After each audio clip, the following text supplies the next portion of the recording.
Full screen. Yep. So this one small Edmondson ticket entitled us to 6,000 kilometres of rail travel, 19 nights accommodation, about 57 three-course meals, and many side bus trips, and all for 112 Australian dollars or pounds, or 224 Australian dollars. Very good value.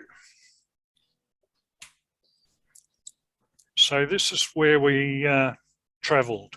59 people left Melbourne on the Southern Aurora and or the Spirit of Progress, depending on their choice, up to Strathfield, just outside Sydney, changed to the Newcastle Flyer, stopped on Saturday morning in Newcastle, then took the Brisbane Express to Brisbane, where we arrived on Sunday afternoon, just after lunch. Then we changed to our special 10-car train and we went to Maryborough, and then by the inland route to Gladstone, up to Port Curtis Junction just outside Rockhampton, to Emerald, where we lost our buyer Garrett and changed to a dreaded diesel. Went to Longreach and Winton, where we changed to a proper locomotive again at PB15, went to Hughenden, and then across to Cloncurry and Mount Isa.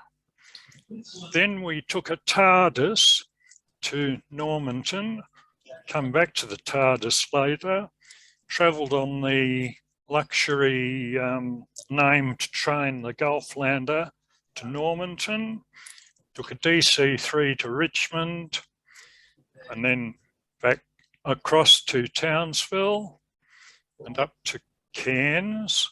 And Cairns is 1,043 miles north of Brisbane. From Cairns, we went down to Ravenshoe and then down to Forsyth, up to Mungana, and then by bus up to Mossman. And then we came back to Brisbane via the coastal route. So on the way up to Brisbane on Saturday, we took the Newcastle Flyer to Newcastle. That was electrically hauled to Gosford. And then we had a C-38 class Pacific on the Newcastle Flyer. That's at Gosford. At Newcastle, we went out to the Broadmeadow Loco Depot, which is close to Newcastle. And my notes said that Broadmeadow was swarming with Garretts, and there were... Doesn't look like the Garrett. No, I haven't shown you a picture of a Garrett. I showed you a picture of a more interesting loco, I think. Oh, great. 10 class 040 tank. That was the smallest loco there. Actually, the conditions for photography were very poor. There was lots of rain and it was heavily overcast. That happened a fair bit on the trip, unfortunately. And I was using Kodachrome film, which was 25 ISO, which wasn't good in low light conditions. But I had a second camera with negative film in it, either Kodacolor or Tri-X, depending on the conditions. So we got to Brisbane at about 1:30 on Sunday morning and had some time to look around, saw their trams, and we took some of us took a trip out to Ferny Grove on a suburban diesel train. All the trains were diesel hauled at weekends, or diesel rail motors. And my first impressions of Brisbane, I'm afraid, weren't very good. My notes say that a lot of the houses looked as if they hadn't been painted for years. Railway stations were dirty, and there was dogs wandering all over the track, which is all very strange. Anyway, that evening we officially started the trip with dinner in the railway refreshment room, and we were given two booklets. The one on the left was 8 pages published by the Queensland Railways for us, and the one on the right was published by the Australian Railway Historical Society, and that's by John Knowles, who's with us tonight.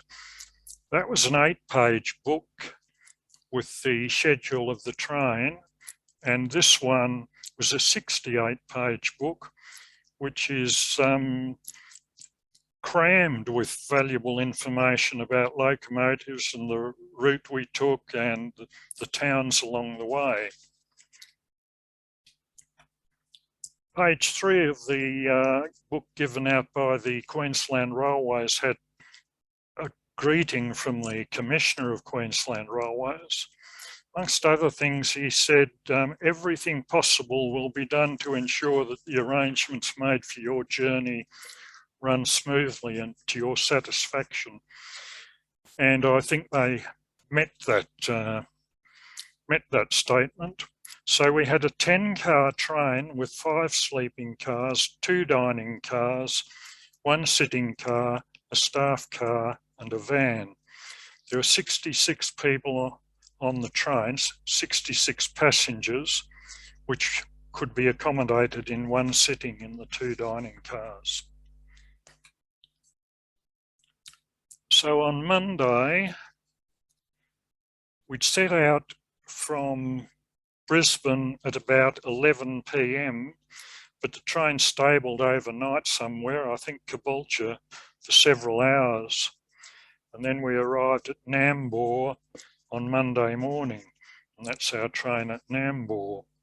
And why were we at Nambour? For the sugar tramways.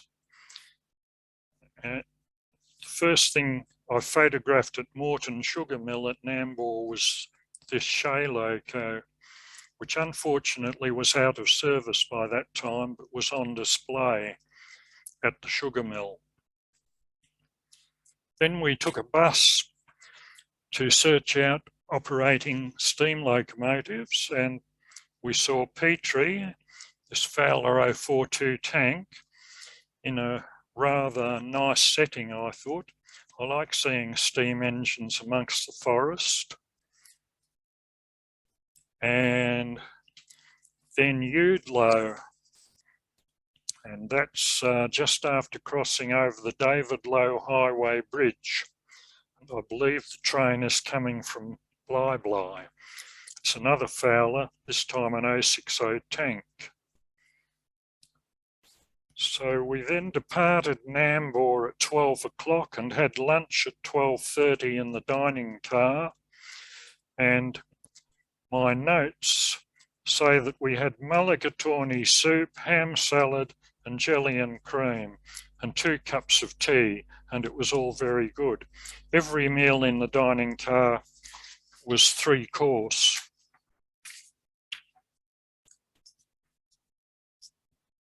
So we were heading for Maryborough now, and we had this C17 class loco. Sometime during the night, Monday night, we had 2 C17 class, and my notes say at frightfully high speed, making sleep difficult. The C17 class was one of the backbones of the Queensland railway system. There was 227 in the class built between 1920 and 1953. This is one of the later ones. which were painted brown and had this wide cab. They had an axle loading of 8¼ tonnes, which is very light because hundreds of miles of the Queensland railway system were laid with 42-pound to the yard rails. And that was essential because of the very light population that the railway served. I rode in the cab of that loco for about an hour, and it was incredibly rough. It's the roughest ride I've ever had in a steam loco. It bucked with every revolution of the wheels. I think they were very lightly balanced to achieve that 8¼ tonne axle load. There was no surplus weight. So later in the day on Tuesday, we were in the mountains between Many Peaks and Gladstone, and we now had a BB 18¼ class, which was the same loco, similar loco that we saw at Nambour. The BB 18¼ class were about the heaviest locos, steam locos then in service on the Queensland railways, apart from Garrett's. And they had an axle load of 12 and a little over 12 tonnes. So they could work on 60-pound rails. And 12-tonne axle load was very light by the standards of other railways in Australia, like Victoria, New South Wales, South Australia,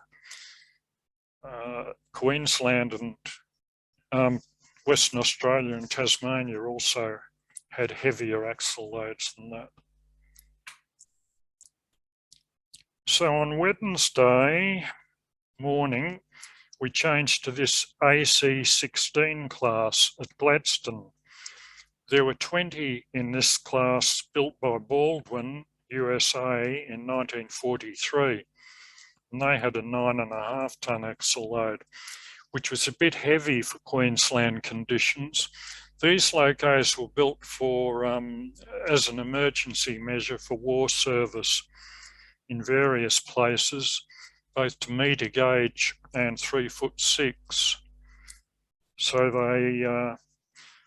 they met an emergency shortage of motive power, but they weren't particularly popular in Queensland. They weren't designed for the local conditions.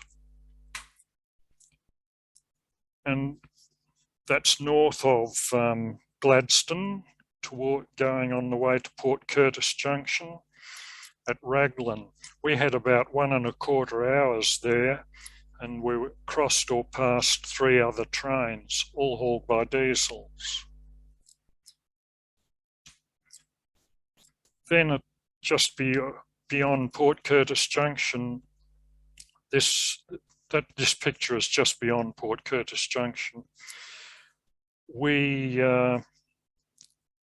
changed to this by Garrett at Port Curtis Junction, 482-284. So there were 30 in the class, built in 1950 and 51, and they had an 8½ tonne axle load, so they could go over 42-pound rail.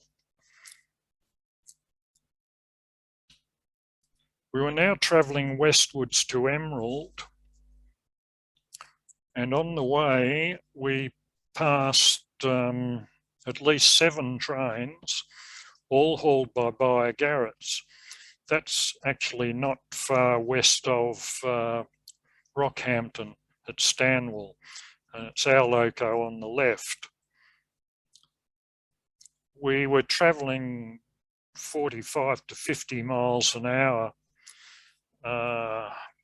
behind the Garrett. I travelled in the cab of the Garrett for a while too, and it was very, very smooth. We arrived at Emerald at about 11 p.m. and we were running 4 hours late. The reason we were running late was due to other trains that we crossed being late. I don't think we had any serious loco problems ourselves anywhere on the trip. Anyway, from Emerald, we changed to a diesel and we were travelling all through the night, all the next day, Thursday, all the next night, and all Friday morning, aiming for Mount Isa. So the next morning on the way to Mount Isa, we stopped for about an hour at Longreach, and station architecture interested me. Not so sure I like it, but it's interesting. Station was built in 1916, but the railway had actually reached here in 1892. We're now 800 miles from Brisbane. We gained some time there because we were scheduled to spend 2.25 hours, but we only spent about an hour there. And this is our train at Corrigan on the way to Winton with 1600 class diesel. These were 925 horsepower Cocos built in 1962 to 64. There was 18 in the class. And they were built at Rockley in Brisbane to an English electric design. And we were stopped there for a little while waiting to cross the Midlander, one of the named air-conditioned passenger trains. And we headed to Winton, where we changed back to a proper locomotive again. The PB15 class. These were one of the backbones and mainstays of Queensland Railways. They were perfectly suited for their conditions and they could do almost anything within their power capabilities, of course. There was 233 in the class, built between 1899 and 1926, and they had an axle load of only 8 tonnes. This one was specially prepared for us. That's an example of one of the last 30 built. The last 30 had Walshart valve gear. The others had inside Stevens. So this was quite late in the day. The shadows are long. It's almost dusk. And that's our train on the way towards Winton, and it's near Ooduroo and close to sunset. It's a long train for a PB15, but the actual route to Winton was not very challenging, and the loco had no problems. When we got to Hughenden, we changed to this 1500 class A1A diesel, and these were later the 1170 class. They were built by Walker's Maryborough to a GE design in 1956 to 1958, and they were 640 horsepower. There was only 12 in the class. I think they might have been the first mainline diesels Queensland Railways got. They interest me because the buffer beam is attached to the bogies and not to the frame of the loco. That says it's between Julia Creek and Mount Isa. The picture is actually taken at Cloncurry. So then on the way between Julia Creek and Mount Isa, this was an example of the type of scenery we were passing through, with lots of anthills.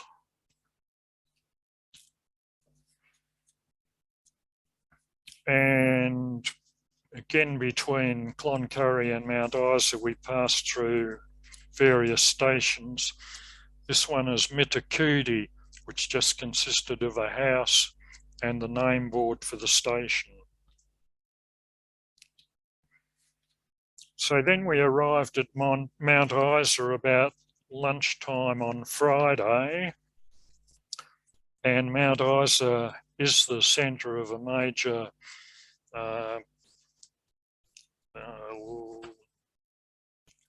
lead, silver, zinc and copper mine, which had been established in 1924, and the railway reached there in 1929. And that's part of the mining establishment. It was huge, still is. Mount Isa mines took a very long time to become profitable.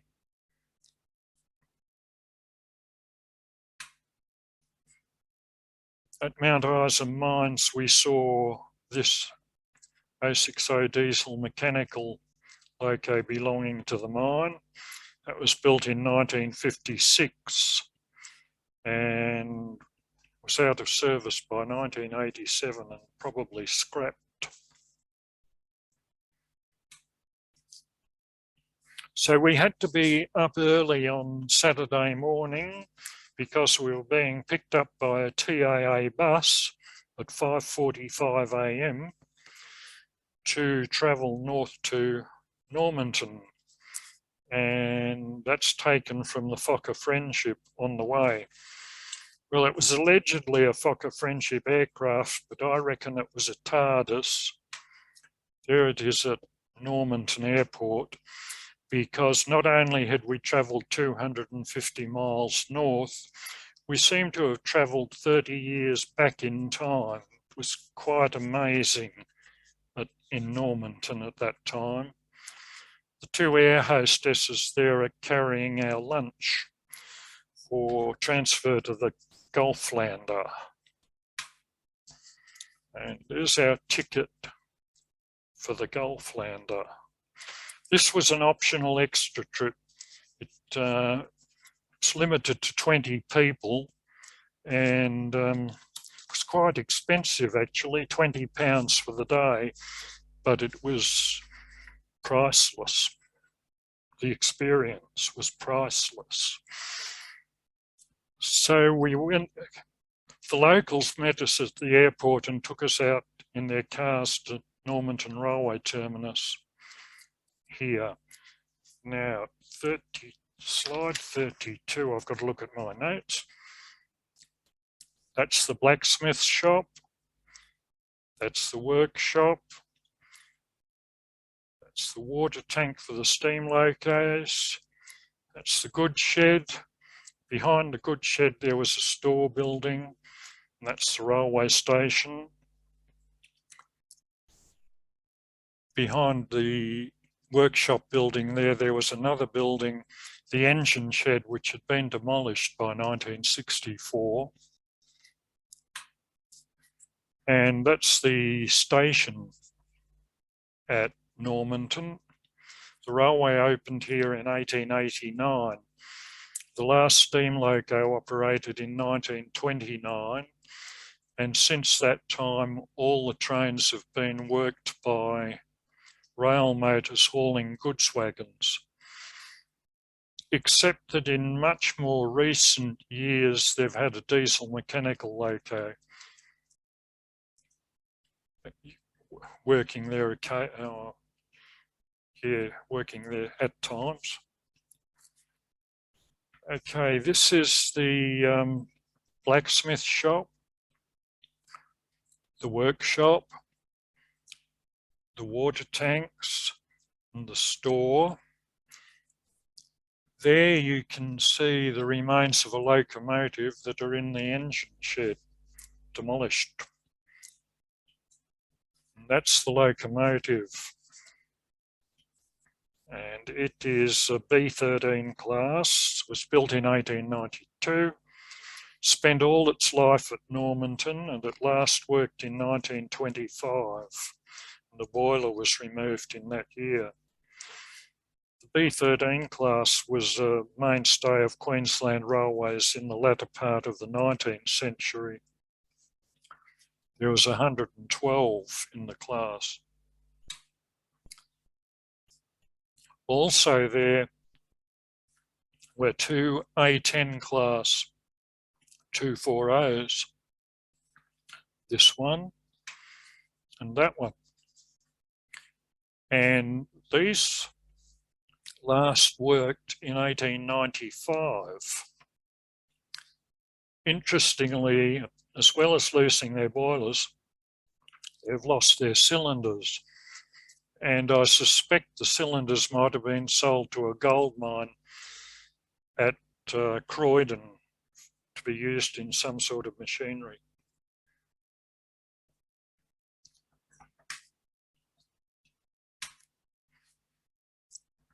Now, the workshops building housed all sorts of very strange and interesting objects. The most interesting one of all was the Panhard rail motor. It was built in 1914 as a road vehicle and converted to a rail motor in 1918. Interestingly, it has a 4-cylinder engine with each cylinder cast separately. It's not in one complete block. Then there was this rail motor trailer, which, oh, by the way, the Panhard rail motor has since been preserved in the Railway Museum at Ipswich. There was this rail motor trailer, which sadly has since been scrapped. Interestingly, you can get an idea of the strange track that this whole railway is built in here. Well, that seems to be a wooden sleeper. It might be a replacement of something. But these sleepers are pressed steel with open ends. You can see the open ends there. And they used pressed steel sleepers so that they wouldn't be eaten by white ants. And then also in the shed was rail motor 60, an AEC of 1931. And that had been in use at Normanton from 1960 to 1964. It was out of use when we arrived, but if we had have been there a few months earlier, we would have travelled in that. Also, there was this tender from a B12 460 locomotive. And the store contained all sorts of amazing things, including this acetylene generator to provide a headlamp for the Panhard rail motor, a locomotive headlamp and a marker lamp, amongst lots of other things in the store. Back at the station, there was this B12 locomotive, 460 of 1875, that had lost its boiler. And this was built by Kitson in 1875 and used at Normanton from 1901 to 1923. So behind that was this B13 class 460 number 161 of 1885.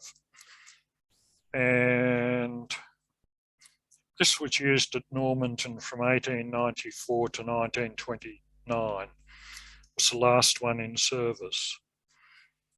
And I'm very happy to say that it has still since been reunited with its boiler, and it's had a cab fitted, and it's looking much better than it did in 1964. So our party of 20 was totally mind-boggled by what we had seen, but we walked into the town after that, and I took a few pictures of some of the buildings. The Carpentaria Shire Council building, I'm happy to say that still exists, and it's looking much better than it does in that picture. And I took a picture of this interesting building. I don't know what it was for, but I liked the architecture. Then we went searching for soft drinks that we could take for the journey on the Gulflander. And the only place in Normanton that sold anything that was open was Burns Philp and Co. store. That's the only picture amongst all of these that wasn't taken by me. That one was taken about 12 years ago.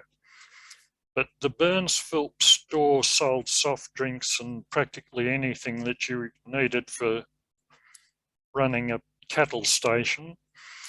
But their systems were so antiquated that the paperwork involved in buying a bottle of soft drink took so much time that we didn't have time to complete the transactions. We had to get back to the station in time to depart at 10:15 on the Gulflander. And that's rail motor 74 of 1934 with a 102 horsepower Gardner engine. That had just been transferred to Normanton a few months earlier. So the railway was interesting, to say the least.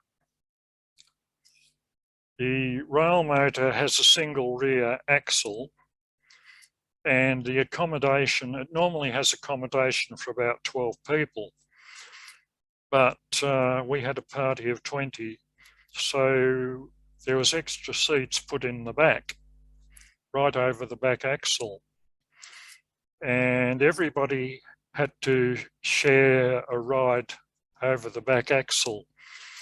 The reason being that there were holes in the track along the way, and every time you went over a hole in the track, if you were riding in the back, it felt like the wheels had left the track and you left the seat.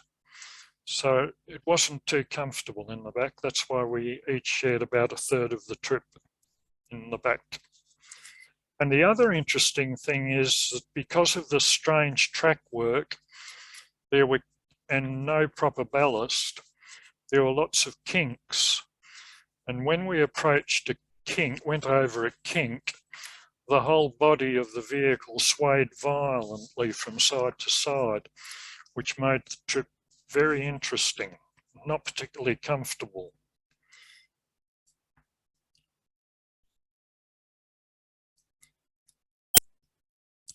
Anyway, this is Kuranda, which was not far out from Normanton, and there's two of the boilers from the locos there, an A10 class and a B13. And there had been a water tanks there with a steam pump to pump the water, and the boilers had been used to power the steam pump.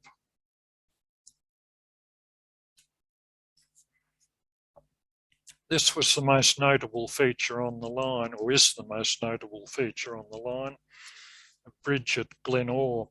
This was built in 1902 and replaced a wooden bridge. And when they built the line, it went straight through the bed of the river as a temporary measure while they were building the bridge. So about a third of the way, a bit more than a third of the way along, we went through Hayden, where one of the water tanks for the locomotive still remained. Sadly, that has since been demolished. And the most important place on the way to Croydon was Black Bull at 57 miles. Somewhere along the way we had stopped and had our lunch, our TAA lunch, which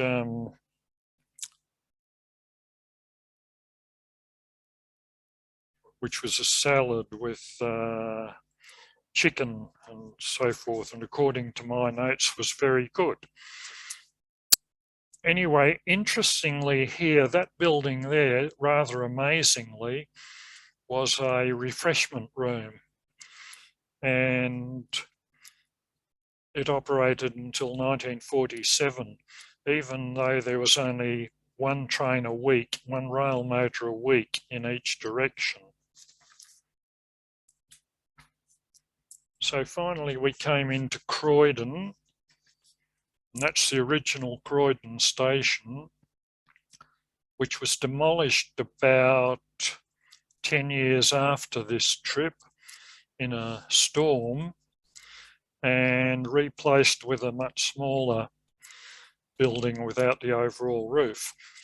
But fortunately, the replacement building was eaten by white ants, and much more recently it was replaced by a new building which is very, very close to the original, and very sensitive to the original design. And we were met by a welcoming party at Normanton, you can just see them there, consisting of the Mayor of the Shire of Croydon, the crew of our DC3, and some various locals from Croydon. So we went, we were desperate for a drink at this stage. I think the one big failure in the whole 19 days of the trip was that we hadn't allowed for any drinks being available on the 5-hour trip on the Gulflander, and it was hot weather. So we went off to the Croydon Hotel, which was the only place we could get drinks in Croydon, and the Shire Council shouted us to one round of drinks. So then we went out to Croydon Airport and took the DC3 to Richmond. And it was a 190-mile trip, took about an hour. It was an interestingly rough trip, and we had a light meal served on board. And that DC3, that's a 1936 design of aircraft, but that one was built in 1943. And it was withdrawn from service by TAA in 1968. Various other owners owned it until it was scrapped in 1974. So we went off to Richmond Station, and our train from Mount Isa arrived at 6:50 p.m, dead on time. We had dinner in the diner at 7 p.m, and then headed for Hughenden. And that's on the way from Hughenden to Charters Towers on the next morning with a BB 18 1/4 class locomotive.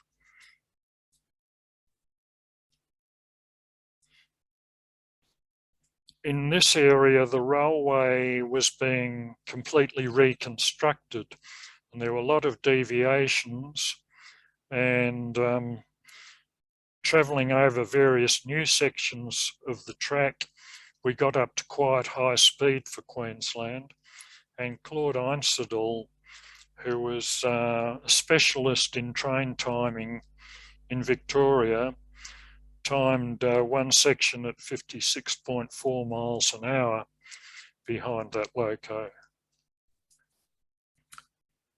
And then we headed to Townsville and had on Sunday.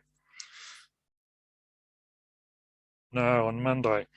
On Monday we were at Townsville with a loco depot full of C-17s, PB-15s, B and BB 18 1/4, and saw C-17s being reboilered in the loco workshop. And then in the afternoon we had a launch trip to Magnetic Island. The concept of a mob of 66 people from the south arriving at various country places in Queensland by train was rather strange to the locals. And the Townsville City Council gave us a civic reception in the town hall that evening with various films and so forth, and they provided a good supper.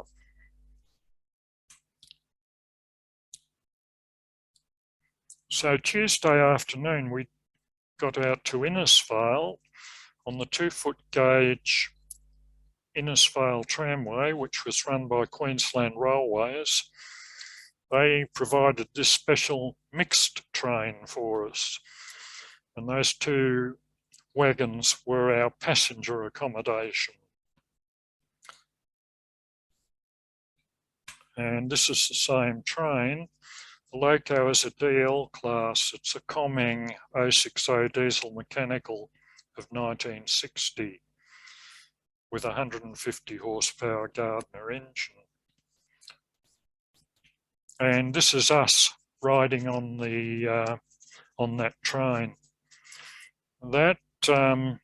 That's Michael Schrader. He was the bloke who actually organised this whole trip, and he was an expert in organising extremely complicated trips.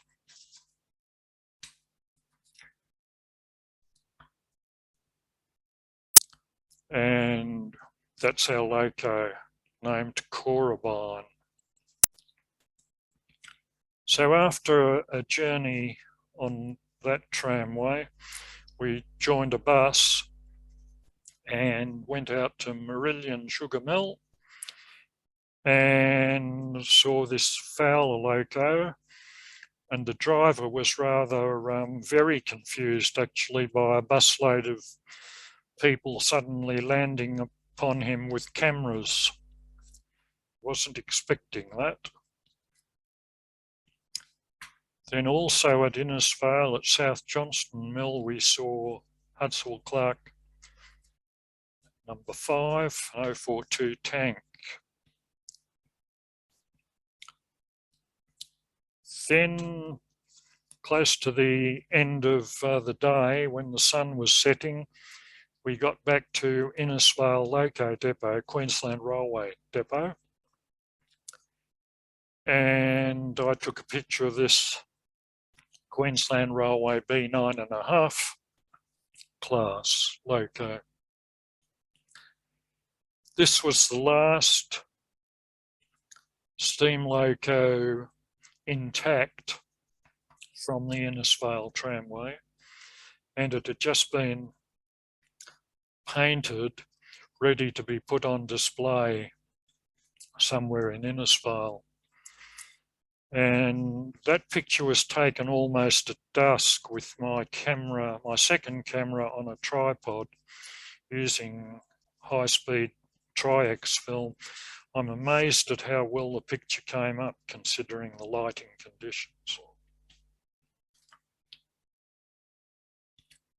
On Wednesday, we'd gone up to Cairns overnight, and we had to leave our sleeping cars at 6:15 a.m. on Wednesday morning because our train was being divided for a trip to Kuranda, which is very steep, sharply curved, lightly built railway, and the loco could not haul our 10-car train up there, so it came up as 2 divisions. And the weather was terrible. It was dull and raining. And we had a B15 Con class. It's a 460. They were built between 1889 and 1899 as the B15 class. And then they were converted between 1903 and 1929 with bigger driving wheels. And as they were converted, they were changed to the B15 Con class. That gives an idea of what the weather conditions were like on that morning. And that's is an example of the scenery, Barron Falls. After we left Kuranda, we went on to Ravenshoe, and that's the Carrington Falls between Mareeba and Ravenshoe. Trainers working up a 1 in 33 grade, still with our half-length train, and this time we have a C17 class 480.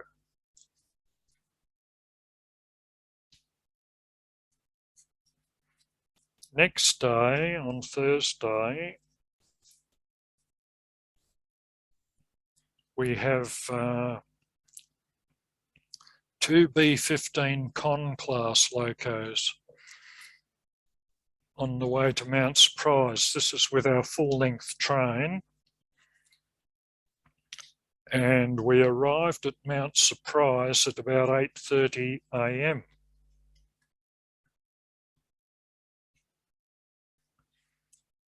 At 8:30 a.m. we had to change out of our train into a lightweight train hauled by two lightweight diesel locos. Like this one, number 1 Etheridge, which was built in 1939. These diesel locos replaced rail motor haulage on the railway to Forsyth. And the rail motors had replaced B13 class steam locos in 1927. In 1927, floods had caused a lot of damage on the railway and demolished a lot of bridges. And because traffic was very light at that time, they rebuilt the railway to minimalist standards so that rail motors would haul goods wagons. That's the other diesel that we had, DL3. That one was built in 1961 by Walkers. On the way to Forsyth, it's very strange country and very interesting country. It's rocky. There are strange colours, and it's the route of the tourist trainer Savannah Lander now. Anyway, that's our train crossing one of the low-level bridges.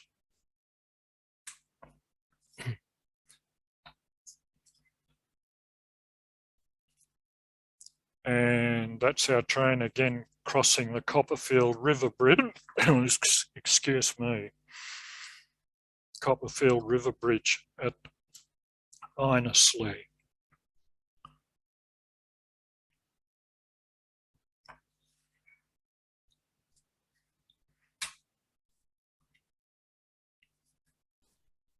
On the way back from Forsyth, we crossed a goods train hauled by the other two DL class locomotives, number 2 and number 4, Forsyth and Almaden. We stopped there for about 2 hours at Innisfail for a barbecue dinner. Then on Friday,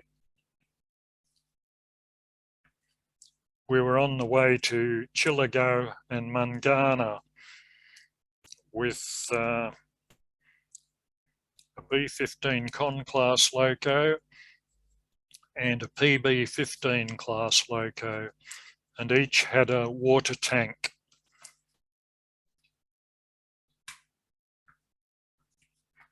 At Chillago, we saw the remains of the copper smelter. This was a big copper mining area at one time.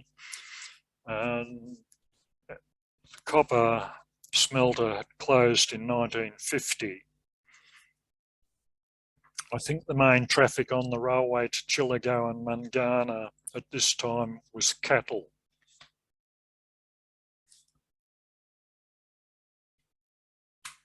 So because of the awful weather on the Wednesday when we went to Kuranda, we had a second attempt with a train organised at short notice from Cairns to Kuranda on Saturday morning. This time the weather was perfect, at least in the morning. And that's on the way to Kuranda. That's a well-known spot, Rob's Monument at Barron River Gorge. John Robb was the contractor who built the railway. And it was a very difficult railway to build. It had 15 tunnels and 39 bridges in 14.5 miles or 23 kilometres. That's another well-known feature on the railway, the Stony Creek Falls Bridge. And we had a lightweight train this day. We didn't take our own train. And that's Kuranda Station, or part of Kuranda Station, which is well known for the tropical vegetation. That's the signal box. From Kuranda, we went north to Mossman in two Ansett Pioneer buses. And part of the way we followed the Rumula branch line, which had been closed in April 1964. That was the terminus.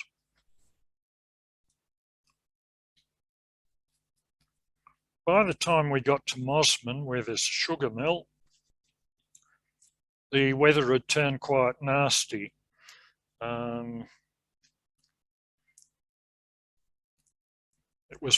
It was dark and very poor for photographers. I guess you wouldn't know it from that picture, but the wonders of Photoshop can rescue pictures taken in bad light. This was one of 4 steam locos we saw and 4 diesels, but there was no activity. It being Saturday, they weren't operating. And that's a 060 Fowler of 1899. We then started our journey from Cairns back to Brisbane, slowly down the coast. If you've been looking at the dates on there, you will notice that Sunday's missing. We went out to Green Island on Sunday in a launch, and it was so commercialised, I don't think I took any pictures. I wasn't very impressed. Then we went to Ingham, which was alive with steam locomotives belonging to the Commonwealth, the colonial sugar refineries. Firstly, at McNade Mill, we saw this Hudswell Clark 060 number 4. And CSR were very keen on these Hudswell Clark 060 tender locos. At their other mill at Ingham, the Victoria Mill, we had this Hudswell Clark 060 Homebush of 1914 on a 4-car train. And we had a 2-hour trip of 14 miles to Victoria Mill with lots of photo stops. We arrived at Victoria Mill at about 5:10 p.m. when all the locos were coming in. About 7 steam, all Hudswell Clark 060s and 5 diesels. And then we went back to Ingham by bus, dinner on the train at 6:30 p.m. and travelled all night with a B or BB 18.25 loco. Down to Mackay, where we arrived about 1 p.m. on Tuesday afternoon. Lots of mills, sugar mills at Mackay. The first we visited was Racecourse Mill, which was all dieselised, but they had 1 steam loco in reserve and 3 steam locos out of use. like this World War One Baldwin. It subsequently went to Dreamworld, where it on the Gold Coast, where it was changed to a 460 tender loco. There's 2 other locos out of service there. This gives an idea of the sense of urgency that was behind this whole journey. The diesels were causing rapid havoc amongst all the steam locos on the sugar mills. We then went to Plaistow Mill, and they had 3 very interesting steam locos, all serviceable but not in steam, like this 040 saddle tank, and this was taken in very low light inside the shed. Plaistow Mill knew we were coming, but they hadn't bothered pulling their locos out of the shed, much to our annoyance. And I'm happy to say this loco is still alive and well at the Puffing Billy Museum at Menzies Creek, Victoria.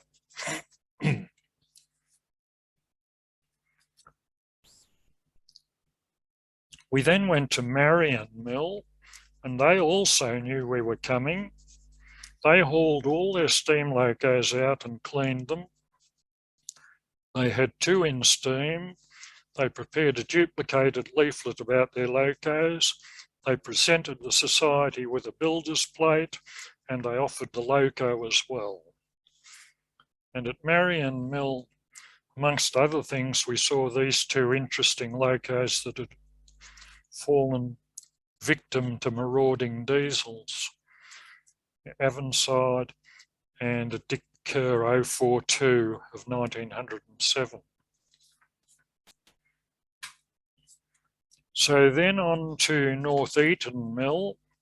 They had 1 steam loco out on account of a diesel failure and another in steam in the shed, and they had 3 thrown away, literally thrown away, including this heavily rebuilt Crouse. They seem to go in for very major rebuilds at North Eaton Mill.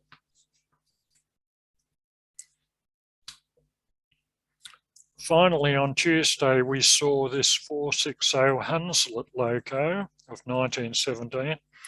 That was built for war service in France. And that was near the township of North Eaton. It was moved there for display. It's subsequently gone to the Rail Museum, Workshop Railway Museum at Ipswich, and been given a very, very thorough, high quality cosmetic restoration.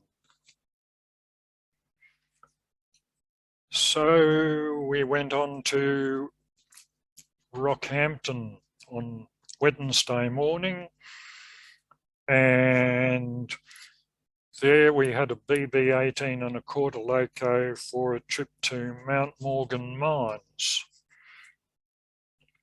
Mount Morgan started as a gold mining company, but they later mined both copper and gold. And we saw 4 interesting derelict locos here. This 3-foot 6-inch gauge 040 tank, Mount Morgan Mines number 3, and that's number 2, both Hunslets, 1904 and 1902.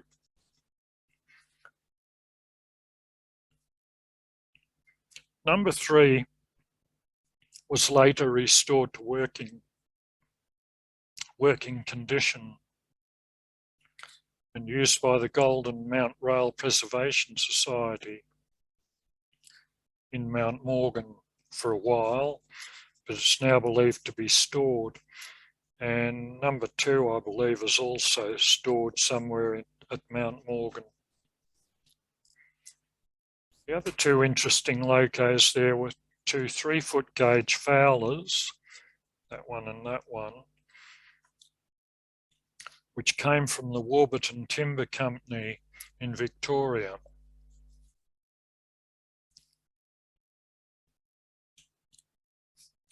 So we returned to Rockhampton, And in the afternoon, we had an opportunity to see the loco depot, which had lots of PB15, C16, C17s, AC16s, Garretts, B and BB 18 and a quarters, and there were reboilering operations being carried out. And thankfully there were no diesels in the shed, and the works manager said he didn't like them, they were too complicated. So this is a C17 on the turntable at Rockhampton. This is one of the earlier batch of C17, painted black and with a normal cab, not the wide cab. Interestingly, with most Queensland locos, they had brass boiler bands, and a lot of them had lining and so forth.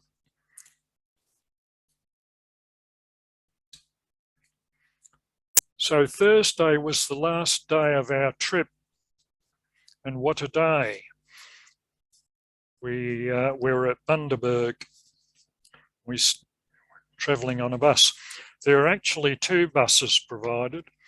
One was for the railway tourists, and the other one was for the dyed-in-the-wall steam fans. Well, 40 people took the railway tourist bus. That's to go and see tourist sites. And the 26 people took the bus for the sugar tramways. And we started at Wattawa and saw this 99-year-old ex-Queensland Railway A10 class, number 6, 042 tank of 1865. So when you look at that, you're looking at the pioneering times of the 3-foot 6-inch gauge. When that was built in 1865, there'd only been about 4 different designs of steam locomotive for 3-foot 6 gauge public railways. They were all 4-coupled 6-wheeled locomotives. And that points out that Queensland Railways were pioneers of the 3-foot 6-inch gauge. They were the first place in the English-speaking world to have 3-foot 6-inch gauge railways, and they were only the second place in the world to have mainline 3-foot 6-inch gauge railways, and they were about 5 years ahead of the great sudden rush for 3-foot 6 gauge. Now this loco was owned by Gibson and Howes of the Bingara Sugar Milling Company, and it was hauling sugar on a local piece of track to a Queensland railway station, where Queensland Railways took the sugar cane to the Bingara sugar mill at a cost of 16 shillings a tonne. Well, Bingara Mill worked out that they could transport it on a 2-foot gauge tramway for 4 shillings a tonne. So they were building a new tramway to take the sugar. And for that reason, this was the last year that this loco was operating out at Wattawa.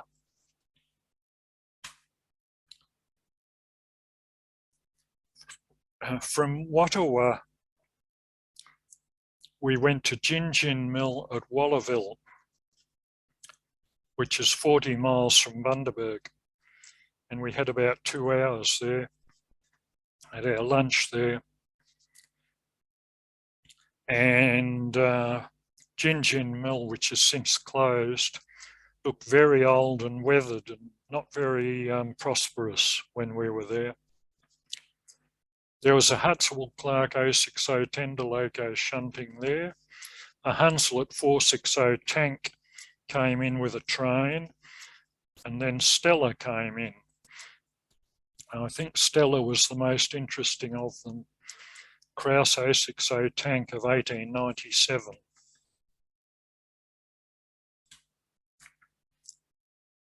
So then on to Bundaberg, Bingara Mill at Bundaberg, which was alive with steam. Colin and Ralph, two Bundaberg Foundry locos of 1953 and 1952. We were met there by Mr. Gibson, the managing director of Gibson and House, and he was very helpful, and he was a steam enthusiast.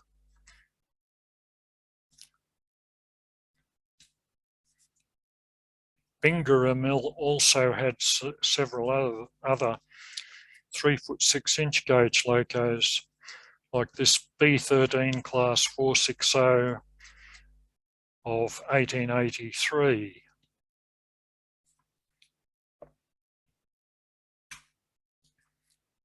Then on to Fairymead Mill, and they had gone to a lot of trouble for us. They made sure steam locos greatly outnumbered others for our visit. Amongst others, we saw Fell and Hen, which made a very impressive sight. That was formerly a 262 tank. It's a Baldwin loco built for the First World War service in France. And it's since gone back to France, where it's been restored to original condition and is in working condition again. And we saw Delta, a Perry 062 tank of 1950, and that's now at the Puffing Billy Museum at Menzies Creek, Victoria. And Fairymead Mill also steamed up Krause 040 tank of 1907, especially for us. It wasn't in regular service. That shows the old Fairymead Mill livery. I actually quite like that livery, even though it's unusual for a steam loco. I think it suits them, these small locos. So our tour was scheduled to end at, on the Thursday evening. It's the last day, full day of our tour. We had a farewell dinner in the Bundaberg Railway Refreshment Room, with the staff and dining car staff attending the dinner, and we presented small gifts to them because they'd been so helpful. And we departed about 10 p.m, left the dining car staff behind because Bundaberg was their hometown. And our tour was scheduled to end at 7:01 a.m. at Roma Street, Brisbane Station, with breakfast in the railway refreshment room. Whether we arrived on time or not, I don't know. My notes don't tell me. But coming into Brisbane that morning, we saw a suburban train hauled by a diesel rail motor on an outer suburban service, and then we crossed about 4 suburban trains, all hauled by D17 464 tank locos. And that left us free for much of the day before joining the Sydney Express, which I think left at about 4:30 p.m. So we saw this D17 class 464 tank at Brisbane Central Station, and these locos, like the BB18 1/4 and B18 1/4, had a heavy axle load for Queensland. They were 12-tonne axle load. There were 30 in the D17 class, and they operated on the Brisbane suburban trains, as did the DD17 class.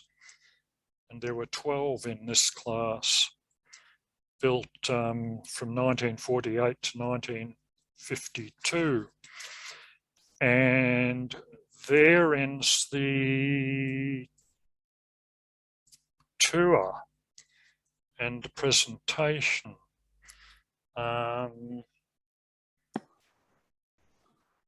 Mike, are you around?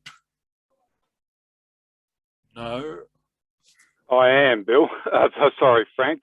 Yeah. But I've been in and out. It's unbelievable. But Bill is now with us. So Oh, is he? Right. I'll pass over. Oh, good. Yeah, Good. yeah. So I'll pass over to Bill and ask him to press his space bar to close off and offer his thanks, I'm sure. And by the way, I really. Good evening, everybody. I was here. Apologies for not getting into the meeting on time, but there was some other distractions tonight with another organisation. We've got a big Good Friday appeal charity run on tomorrow at the Box Hill Miniature Railway, and it's been chaotic just trying to get the finer points sorted out. But anyway, back to the more important thing is Frank's presentation. Frank, that was excellent. Thank you very much for that. I was up in that area about 3 years after you were, and gee, it was what a change, a difference it was in just in 3 years. There was still steam shunting at various places, but all the mainline stuff had been dieselised, and certainly all the trains that had been steam hauled around Brisbane were all dieselised. But yeah, you looks like you had a very good time. Any questions? One from me, Roderick. How did Frank get onto such a trip? Just finished secondary schooling. How were you able to afford the adventure? That's a very interesting question. I finished secondary school at the end of 1962, and I was working in 1963 for the whole year, and I set aside a lot of money. I actually was going to university in 1964. I started a uni course in 64, but 1 week of this trip fitted in with the university holidays, and 2 weeks didn't, and I was a little bit concerned that being away for 2 weeks might affect my uni results, but I took various precautions and they didn't. I actually had no intention of going to university, but I was working for Victorian Railways in 1963, and in the head office, and the culture of the organisation I found so depressing, and the results I had at high school were sufficient to get me a Commonwealth scholarship, so I decided to go to the uni. But it wasn't going to stop me going on this trip. Nothing was going to stop me going on this trip, for the very reason that Bill mentioned. There was a sense of great urgency to see steam locos.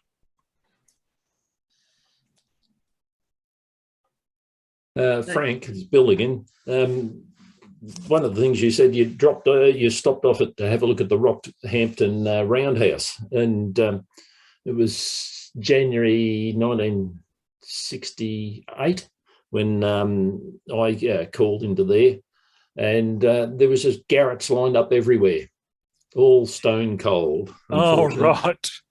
Yeah. But they were quite magnificent. And also I remember around about that time going out to Ipswich, and the roundhouse at Ipswich was full of steam locomotives, all stone cold. Yes. Any other questions? I haven't got a question, but thank you, Frank, for all those wonderful 95, I think it is, you had on there, photos. Really wonderful, and you presented it so beautifully. So thank you very much. Norman from Perth. Thank you. But I'd like to echo that. Thank you very much indeed. Beautifully presented and a very good geography lesson. Thank you. Actually, I would have liked to have put in a few more maps, but I was running out of time. It took quite a long time to prepare all of that. Yes. Actually, Frank, I was quite interested in some of the place names. That good geography lesson. I noted with interest a place called Ingham. Yes. You showed a picture of it. Ingham is a very small village just north of Bury St Edmunds in Suffolk, where I grew up. Oh, so it's right. interesting to think how the name got from West Suffolk to there. Probably the same way that Ipswich and Newmarket did. Yeah. No, I think there might have been a Croydon airport in England too. But There was, yes, indeed. There was Yes. indeed.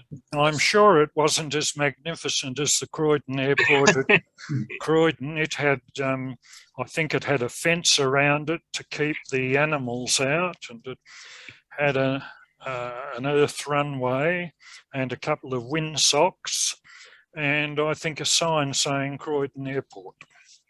Yeah, I was going to say it was coming from Croydon. It's very different, the one that I see out of my window and the one we've seen in your picture. Croydon long had an airport. It was at one stage London's main airport.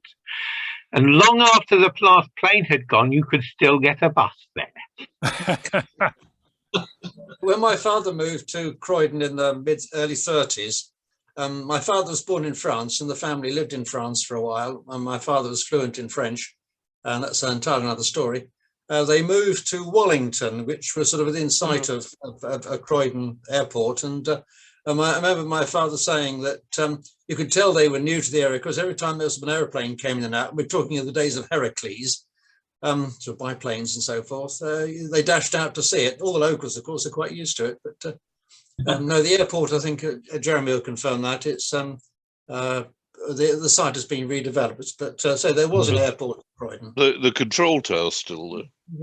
Yeah, there are still one or two preserved buildings, as it were, the control tower. They have a stuffed and mounted, I think it's a de Havilland heron mounted outside, but most of it became an industrial estate in the late 50s. Basically, it was when Croydon was basically an airfield. Aircraft reached the stage that an airfield was not enough. They needed a proper airport. Yeah, you're right. But it also served during the Second World War as a fighter base. Yeah. And Not far from Biggin Hill. Yeah, yeah. on the Australian aviation, it was great to see a Fokker Friendship and a TAA DC-3 on those Gulf services. I got there with Bush pilots running DC-3s. Oh, really? And tell me, how much of that infrastructure that we've seen is still survives today? I forget the steam part of it, but in general, from a trackage point of view. Oh, I'm not qualified to answer that, but because I don't live in Queensland. Most of it. Some of those old buildings at Normanton were demolished, the workshops building, sadly, and the blacksmith shop, I think. But Normanton has recognised its historic significance, and a lot of it has been very well preserved. And the Gulflander still runs. Yeah. And the track's much better than it used to be. I'm not sure whether that's good or bad. It's better from the customer's viewpoint, but it takes away some of the interest, all that rough riding, incredibly rough riding. Frank mentioned Savannah Lander to Forsyth, which still runs as a tourist operation, and that's the one I recommend to overseas visitors. Authentic Australia, turn back the clock. forget the Gannon and Indian Pacific, head for Savannah Lander. Yeah, okay. Yeah, that's a trip I want to do when I'm next out there, is to go on that. I think they do anywhere between about 4 to 7 day trips, don't they? You can do the Savannah Lander and the Gulf Lander. And if you like that sort of car, I definitely recommend visiting Normanton. Very interesting place. The end of the world in many respects. Lloyd from Victoria here. I'm 24 years old, so only a few years older than Frank. He would have been in 64.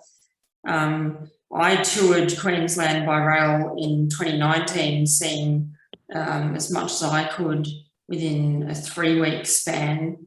I took it perhaps a little bit slower than what the ARHS tour would have done. I spent a bit of time sightseeing in each town that I went to. So in terms of just like what you can see, I didn't manage to get onto the Savannah Lander or the Gulf Lander. Those two are on my list for a future trip. But the Westlander and Inlander, while both shadows of their former selves, are still worth doing if you haven't done them already. You really feel like it's going into very remote areas, and if you want a bit more luxury, the Spirit of the Outback I nicknamed the poor man's Gan, because you can get everything that the Gan has and all the luxury of it for 1/10 of the price. It's interesting about travelling by train in Queensland in 1967, Christmas 1967 around then. I travelled all the way from Melbourne to Cairns. Now, fortunately, I had a free pass because I worked for the railways, but the seat bookings I had to pay for, and that cost me $1.10 to get all the way from Melbourne to Brisbane, which is around about 2,000 miles, which wasn't too bad. And that was on the Sunlander, which was a nice, modern, air-conditioned train. 12 months later, I went up there again, and there was an electrician strike. So they had non-air-conditioned carriages, and it was like travelling back in the 1930s, which was interesting. And the carriages had electric fans in them to keep you comfortable. Very interesting trip. Other questions? Yeah. We muted everybody at the start of this, just in case you're not aware of how to unmute yourself. You might want to comment. On the bottom left-hand corner of the screen, there's a mute sign. If you click that, you can unmute yourself. That's if you're using a PC. We can use Alt-A. I think that's... Well, Frank, the alternative is to just hit the space bar. Oh, that's right. Yeah. Unmute you while you speak, yeah. Yeah, well, I'd like to thank Frank, because I think that was the most interesting presentation. I haven't done those sort of trips by train or anything, but we did tow a caravan from here up to Cairns, and we took the train from Cairns to Kuranda. Pretty sure there was steam at the time. It must have been about in the early 1960s. One of my long service leave trips, and let's stop at the Stony Creek Falls. We sort of stopped there over that trestle. It was fantastic. And thank you, Frank. That was a tremendous presentation. I appreciate it very much. We even had to stop at Nambour for one of the cane trams to steam driven, of course. to cross the road. And, me and the family and the kids had never seen a train on such close quarters. You know, you didn't expect it to cross the road in front of you, but that was fantastic. Mm. Yeah, we topped up at oh, sorry, nothing wrong with my memory. I just forget sometimes. Place in near Nambour, I think, where they make all the ginger products, and we topped up on the chocolate-coated ginger lollies. So the kids didn't like it, so that was all right by me. I had them all to myself. Yeah, butter them. Butter them, yeah, thank you. There's nothing wrong with my memory. I just forget to bring it sometimes. That's all right. Old-timers disease, I think it's called. Yeah. Any other good questions? Well, I'd just like to thank everyone for an excellent presentation. Wish you a good night and a happy Easter. Thank you very much. Thank you very much. I echo that. Yeah. Thank you very much indeed. And it's been lovely talking to people in Australia. Thank you. Yeah, that's good. Thank you. Good to have you tuning in. Before you go, is that the Puffing Billy NA that you've got in the background there? Yes, it is. Yeah. Well, I have a son who lives in Melbourne. We've been able to see him on a number of occasions. We haven't recently because we've all been prisoners in our own countries, unfortunately. That's true. Yeah, it'd probably be NA10, I suppose. So he's become a permanent resident, and he will, in the short, not too distant future, become a citizen. Oh, great. Welcome here when you get here. I hope the borders are open. Yeah, I hope so too. One of the things I did enjoy was having lunch on the Melbourne tram. Oh, good. Oh, on that, the circle trip. Yeah, that was an excellent day out. One thing I enjoyed was that we were in Salisbury. We were over there, and we were coming. I think we were coming south from Salisbury, and we went through Croydon and Ringwood because my wife and I, we lived in Ringwood at the time. So Ringwood, Australia, by the way. Yeah. Just a short detour. Yeah, the good thing about Croydon in England, it's got its trams back. Oh, yeah. Yes, it has. Yeah. Yeah. I saw them and rode on them in 2001. Yeah, as Birmingham, Manchester, Sheffield, and Edinburgh. Yeah. And Nottingham. Oh, yes. Right. Nottingham's got a very sophisticated system. Yeah. Well, we did the North Yorkshire Moors Railway when we were over there, from Beaumont to Pickering, which I thought we got to Pickering. We just had enough time to go up the street and find somewhere to eat, and then come back and catch the train back to Beaumont. Yeah. Yeah. Good. All right. Thank you very much, everybody. Good night, everyone. Take care and see you all in a couple of months. Yeah. Yes, indeed. Look forward to it. Thank you to Mike McCarthy for opening up the meeting and standing in for me at the beginning. Sorry I couldn't have been here earlier. Very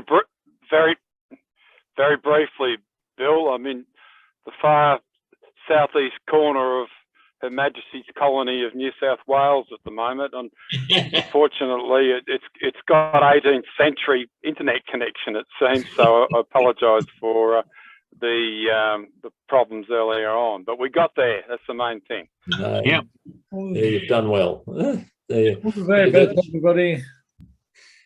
Thank you very much, everyone. Really good. Thank you. Good night, everyone. See you next time. Good night to you all. Good night, everyone. Thank you. Hold on. Good to you. Good night to you too. Good night, all. Yeah. Good night, all. Good night. Good afternoon, or depending on where what the time is in your neck of the woods. But many thanks. Right. Bye. Bye. Yeah, bye. Bye, everyone. Yeah.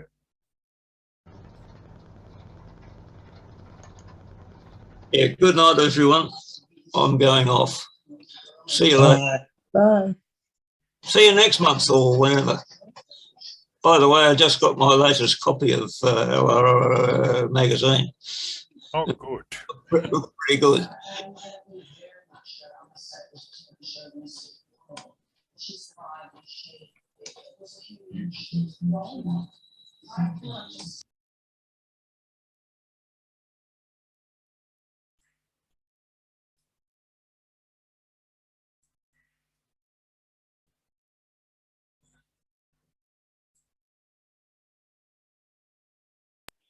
Well done, Frank.